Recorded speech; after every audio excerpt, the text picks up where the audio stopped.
10년 최대 풍속 20m가 넘는 강한 바람이 불면서 농사를 거의 다 망쳐버렸습니다. 강풍의 지지대가 꺾이면서 주전. 태풍과 돌풍, 폭우로 인한 침수 피해 등 자연재해로부터 결코 자유로울 수 없는 농업. 제일 무서운 게 뭐냐? 돌풍, 배월이. 돌풍 피해가 제일 걱정이 되고 무서운 게 그거예요. 한파나 집중호우 등 기상 상황이나 계절에 좌우되지 않고 1년 내내 작물을 안정적으로 재배할 수 있는 식물 공장이 미래 세대의 농업으로 떠오르고 있다. 과연 식물 공장은 농업의 새로운 대안이 될 수 있을까?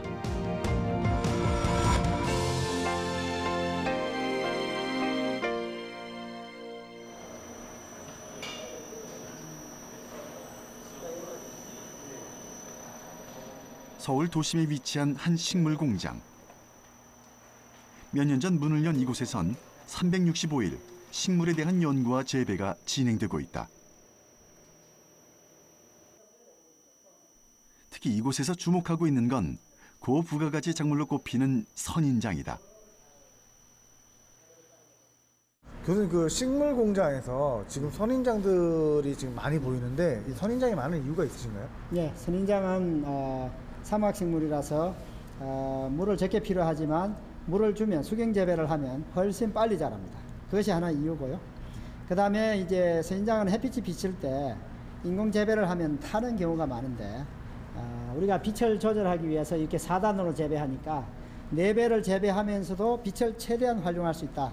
이런 것이 또 하나의 장점이고, 그 다음에 이게 비싸게 팔 수 있으니까 소득이 높게 유지할 수 있습니다. 그래서 고부가 작물을 재배하는 그것이 세 번째 이유입니다.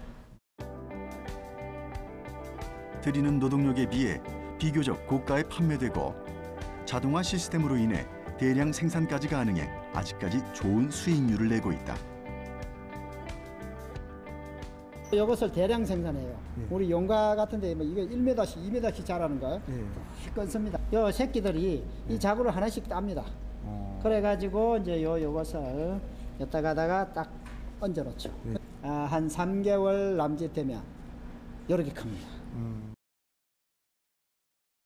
그럼 지금 이 노란색 전목생장 이 식물은 부가가치가 높은가요?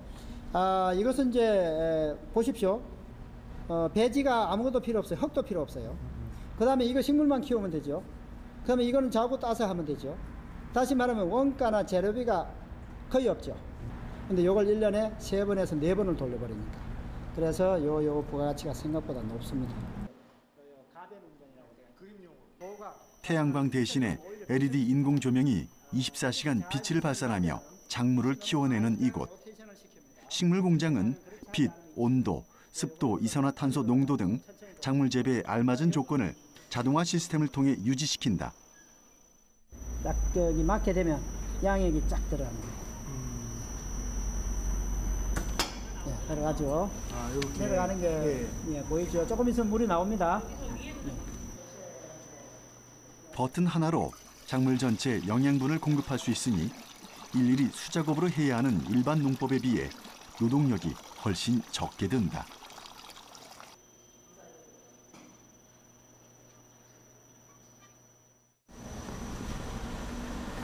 여기는 뭔가요?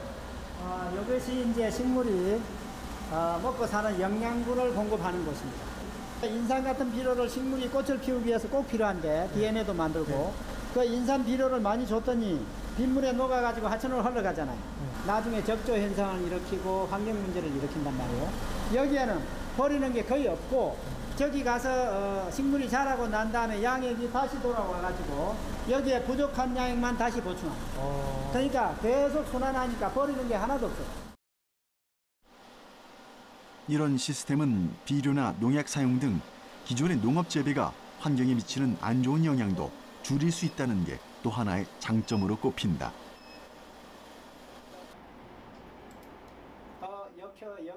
식물 공장 안에 환경 제어가 가능하고 외부와의 접촉이 없어 기후와 해충으로부터 자유로운 식물 공장. 이미 일본, 네덜란드 등 해외 선진국에서는 활발히 진행되어 규모를 늘려가는 추세다.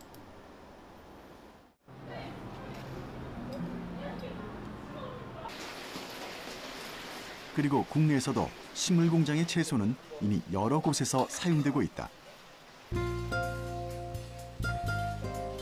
농약을 사용하지 않고도 해충 피해가 별로 없는 식물 공장의 채소는 친환경, 유기농 채소가 각광받는 요즘 시대의 흐름과 소비자들의 니즈가 부합해 많은 이들이 선호하고 있다.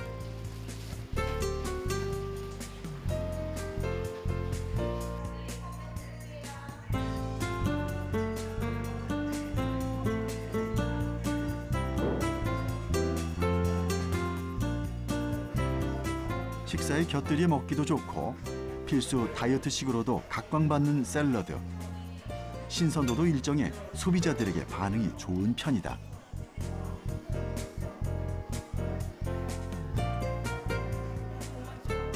이렇게 그 물건 바뀌고 나서 가장 큰 장점은 뭐가 있었나요? 예전에는 그때그때 이제 좋을 때도 있고 안 좋을 때도 있고 이랬는데 지금 현재는 항상 동일한 제품이 꾸준히 제공되고 있어서 그게 참 좋은 것 같아요. 늘 같은 메뉴를 제공해야 하는 식당의 경우 계절에 상관없이 동일한 가격으로 구매를 할 수 있어 좀 더 안정적인 운영이 가능해졌다.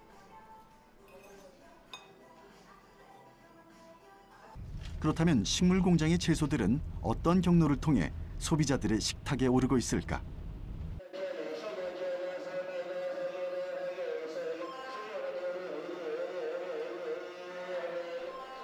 바로 이곳에서 그 유통 과정을 확인할 수 있었다.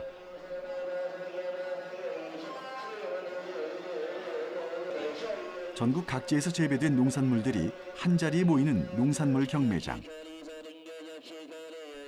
좋은 물건을 좀 더 싸게 구입하려는 도 소매업인들 사이에 눈치 작전이 펼쳐지고 치열한 경쟁 끝에 가격이 결정된다.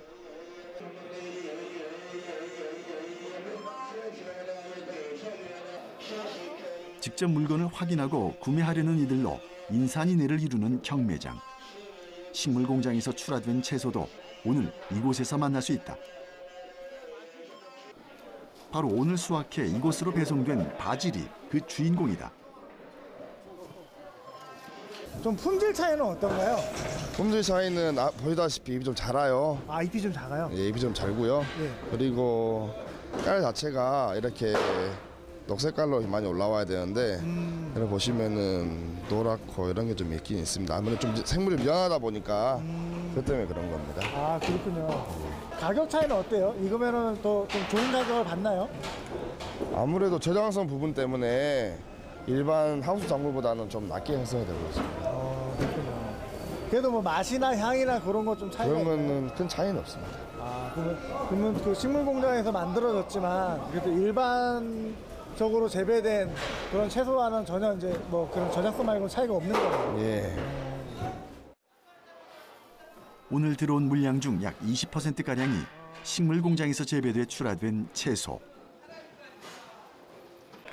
맛과 향, 품질의 차이는 없으나 저장성이 좋지 않아 일반 채소에 비해 가격이 낮게 책정돼 있다고 한다.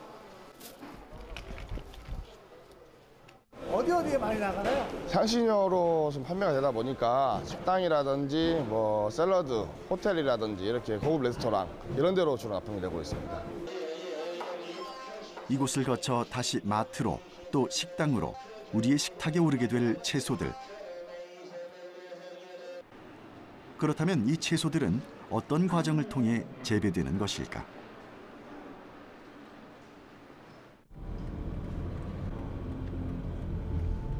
그 과정을 보기 위해 경기도의 한 식물 공장으로 향했다.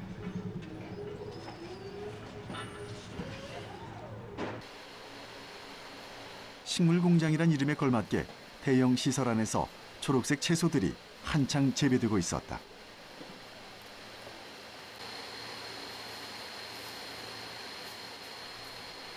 이곳에서만 하루 최대 4,000포기 이상의 엽채류가 재배되고 있다고 한다.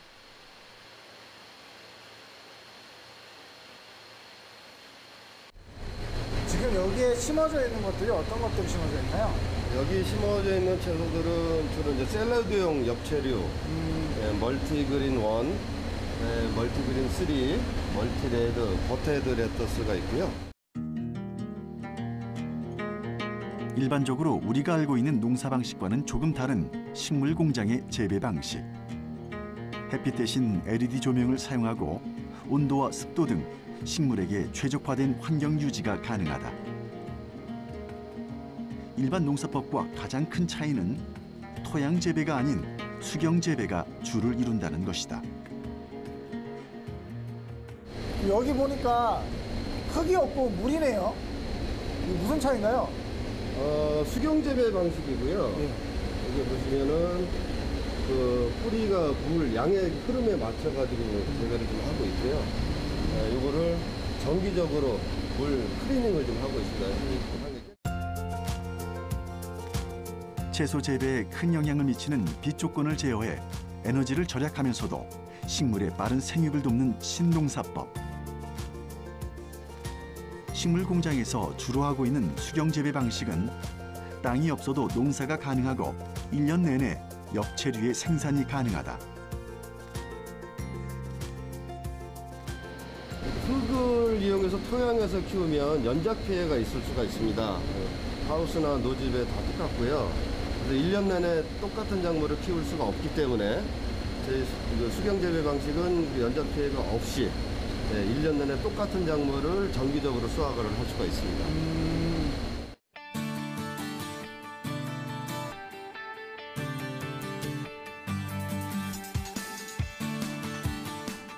채소가 잘 자라려면 적당한 바람도 필요한 법. 이를 위해 공장 안에 바람이 통할 수 있는 장치를 마련해 두었다. 빠른 생육이 가능하고 다단 재배를 통해 수확량도 높다는 게 수경 재배의 장점. 하우스보다 최소 12배에서 18배까지 단위 면적당 생산성이 높다. 또 계절이나 기상 상황에 따라 달라지는 수급 불균형의 문제도 상당 부분 해소가 가능하다. 이런 이유로 식물 공장은 급변하는 기후 환경에 적합한 미래 세대의 농업이 될 것이란 예측들이 많이 나오고 있는 상황이다. 그렇다면 식물 공장의 채소들은 어떤 과정을 통해 재배되고 있을까? 지금 이거는 모종인가요? 예, 모종입니다. 이 모종은 육묘 과정을 거쳐서 지금 이렇게 모종 상태로 키운 작물인데, 이거를 이제 정식 재배 가기 전에 이 단계는 이제 이식 과정입니다. 이식해서 어느 정도 좀 더 키운 다음에 정식 과정으로 넘어가게 됩니다. 그래서 여기다가 심은 다음에 이제 여기 위에 올리신다는 거죠? 예. 지금 올라가 있는 것들이 보이네요. 네네네. 예. 오늘 작업하고 있는 거죠. 오늘 작업하시는 거고.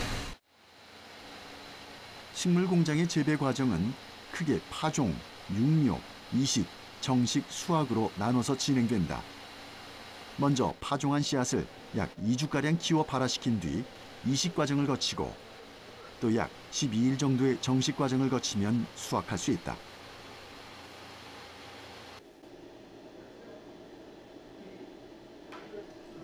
약 한 달가량이면 파종에서 수확까지의 빠른 생산이 가능하고 전 과정이 한 공간에서 이루어지기 때문에 작업 동선을 줄일 수 있어 효율적이다. 각자 맡은 파트를 분담해 일하기 때문에 작업 속도도 빠른 편.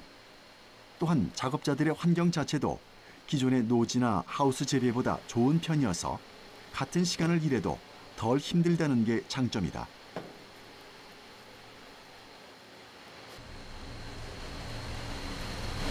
하우스나 노지에서 일하시는 거랑 여기서 일하시는 건 차이가 있나요? 일단 털이 안 수저도 되고요. 일단 작업 여건 자체가 바로 옆에 있고 바로 꺼내서 수확을 하고 작업을 하기 때문에 크게 뭐 어렵거나 힘든 건 없습니다. 그러면 그 일하시는 속도 차이 뭐 그런 것도 있어요? 속도 차이는 아무래도 하우스보다는 수경 재배 시설인 식물 공장이 좀 더 빠르긴 합니다. 시간 대비로 한 40분에서 50분 정도 속도 차이는 좀 난다고 볼 수 있습니다. 이렇게 많은 장점에도 불구하고 아직까지 대다수의 농민들은 기존의 방식을 고수하고 있다. 일반 농민들에겐 초기에 드는 설비비가 부담스러운 게 현실. 이는 식물 공장의 어쩔 수 없는 한계로 보인다. 기존 노지나 하우스 재배의 단점을 상당 부분 극복이 가능했기 때문에 좀 상당히 부담이 됐지만 투자를 결정을 하게 됐습니다. 투자 비용은 평당 약 1,000만 원이 소요가 됐고요. 200평 규모의 지금 20억이 투자가 됐습니다.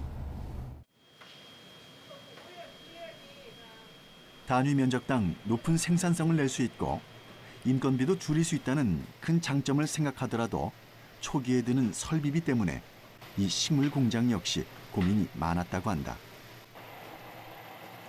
이를 극복하기 위해 사전에 유통망을 최대한 확보해 그 부담을 줄이고자 했다.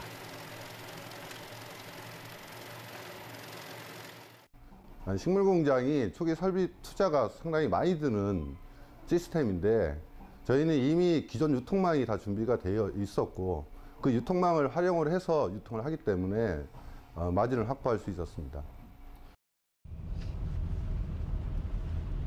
일반 농민들은 식물 공장에 대해 어떻게 생각하고 있을까?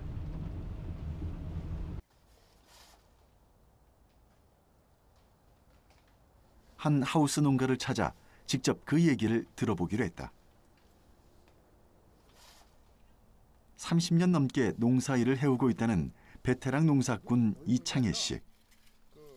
1980년대부터 이곳에서 하우스 농사를 지었는데 점점 규모를 늘리고 설비를 보수해 지금의 하우스가 됐다. 선생님, 여기 지금 보니까 다른 일반 하우스와는 다르게 설비들이 되게 좀 잘 갖춰진 것 같거든요. 네네. 어떤 차이가 있나요? 같은 시설 하우스라도 일반은 그냥 이런 시설이 없이 그냥 땅에다 토경에다가만 심잖아요. 네. 이거는 이제 보시다시피 이렇게 이 책상식으로 올라와 가지고 이걸 이제 베드라고 그래요. 베드라는 베드 설치를 해서 이것이 이 작업성이 원활하고 또 이 전체적으로 우리가 쉽게 일을 하기 위해서 이렇게 만드는 거예요. 달러 베드가 있군요. 네.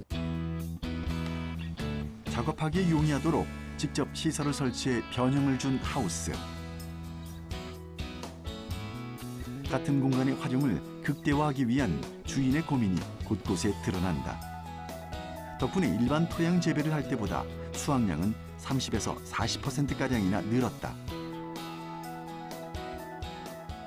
수지 단가가 손익분기점이 들어서는데 많이 하려니까 저기 많이 나가요. 임대료가. 그래서 쩔쩔매다 보니까 그럼 임대료도 조금 들어가고 똑같은 평수에서 똑같은 그보다 많은 수확을 할 수 있는 것이 이런 수경재배 쪽에다가 가서 그거를 배우고 익혀가지고 이쪽으로 이제 발을 들여놓게 됐습니다. 사실 식물 공장의 시초는 이 하우스에서부터 시작됐는데 연작 재배가 불가능한 기존 토양 재배의 단점을 극복하고 실내에서 작물을 키우며 연중 생산하기 위해 고안된 것이 바로 하우스와 온실 재배인 것이다. 이곳은 자동화 시스템도 곳곳에 적용시켜 놓았다. 시설비가 많이 들어가셨을 것 같은데 어느 정도 들어가셨나요? 요건 시설비는 이제 이게 업자한테 맡기질 않고 요 외형 시설만 갖추고 요 나머지는 제가 다 했어요. 제가 다 했는데 요것이 전체적으로 우리 여기 이 관리사까지 해가지고서 한 1억 5천 정도 들어갔습니다.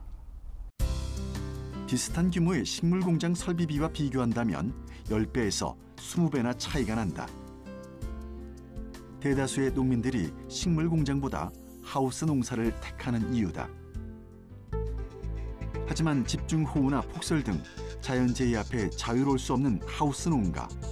농민들의 고민은 클 수밖에 없다.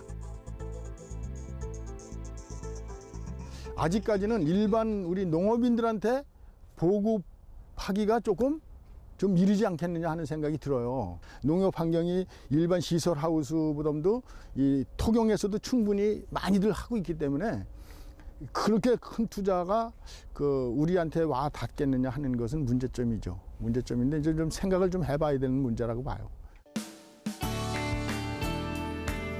햇빛이 없고 땅이 없어도 1년 내내 안정적으로 작물을 생산할 수 있다는 건 누가 들어도 솔깃한 얘기다.